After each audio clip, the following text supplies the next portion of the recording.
So, if we're going to talk about the relationship between law and God, we should first define the term law. So, what is law? Law serves as a guide on our own actions that ensures uprightness and order for the common goal of achieving the common good. It judges our actions and that we should conform with the standard contents of that said law. According to St. Thomas Aquinas, there are four types of law: the internal, natural, divine, and human law. Law is an ordering to the common good. Common good is a radically different kind of good, wherein it is the end that the law aims and serves and can be shared by others without the loss or diminishment of others.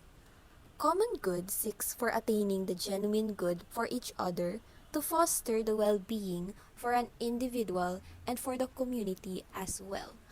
The law aids individual in attaining the common good and alleviating the sufferings of others. The common good is the explanation of why a law exists and what it is doing. Law orders the people and directs the community towards the common good. The common good can be found in the right ordering to God as the common good and final end. The importance of law is to not oppress or restrict, but to practice authentic freedom to strengthen our relationship with oneself, others, and God. The law unites closely God and man, since the natural law is designed by God Himself. So here we have the four types of law. The first one is the eternal law, which means the order of creation as it pre-exists in the divine mind. Eternal law is identical to the mind of God as seen by God Himself. It can be called law because God stands to the universe which He creates as a ruler, thus to a community to which He rules. When God's reason is considered as it is understood by God Himself, in other words, in its unchanging, eternal nature. The second type of law is the natural law, which means the rational creature's participation in the eternal law.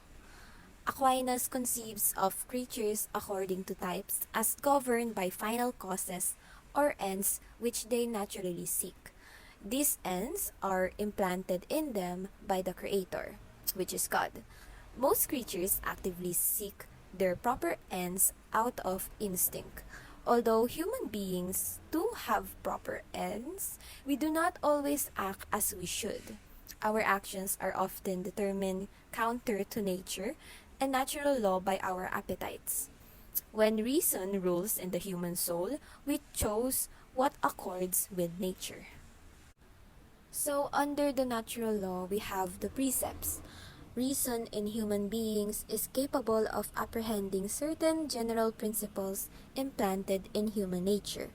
The first principle of the natural law is good is to be done and pursued, and evil avoided. All other precepts of natural law rest upon this.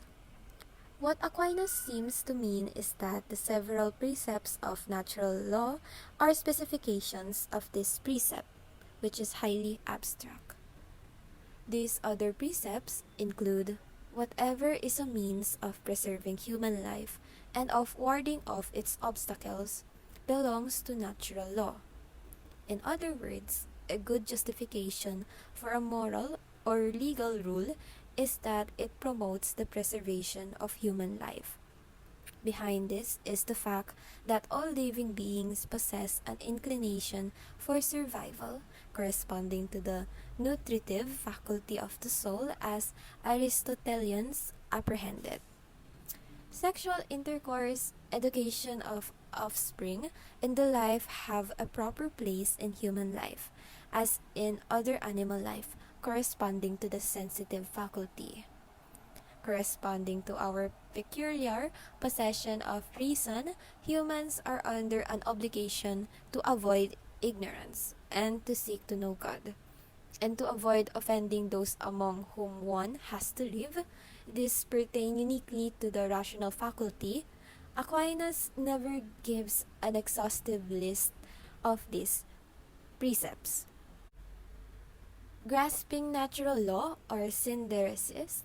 The grasp of the principles of natural law is achieved by a special capacity called synderesis. This is a natural intellectual habit in one sense of habit, but not in the central sense. It is natural because all human beings are born with it. It is intellectual because it makes possible the grasp of principles. As something found in the soul, which is the foundation for grasping principles, it might be a capacity or power or a habit. But mere capacities can go either way, towards good or evil. Synderesis is oriented towards the good, so it is not a mere capacity but a habit. The third one is divine law, which means to know how human beings should live in order to come to the supernatural good of heaven. Divine law is derived from eternal law as it appears historically to humans, especially through revelation. In other words, when it appears to human beings as divine commands, divine law is divided into the old law and the new law. The old and new law roughly correspond to the Old and New Testaments of the Bible. When he speaks of the old law, Thomas is thinking mainly of the Ten Commandments. When he speaks of the new law, the teachings of Jesus. Old law commands conduct externally, reaches humans through their capacity for fear, and law is promised earthly rewards, social peace, and its benefits. While the new law commands internal conduct, reaches humans by the example of divine love, promises heavenly reward. And the last one is the human law, is the application or determination of the natural law on various levels in particular community. So laws are not made not to restrict man's freedom but to help actualize it. Law is created by God and relayed to Jesus and teaches it to us humans.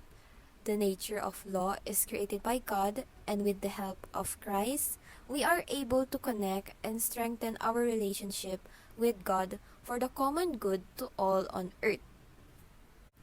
By following the nature of law with the reminder of Jesus to us, we are able to connect with God and the yearning for eternal happiness which rests upon Him.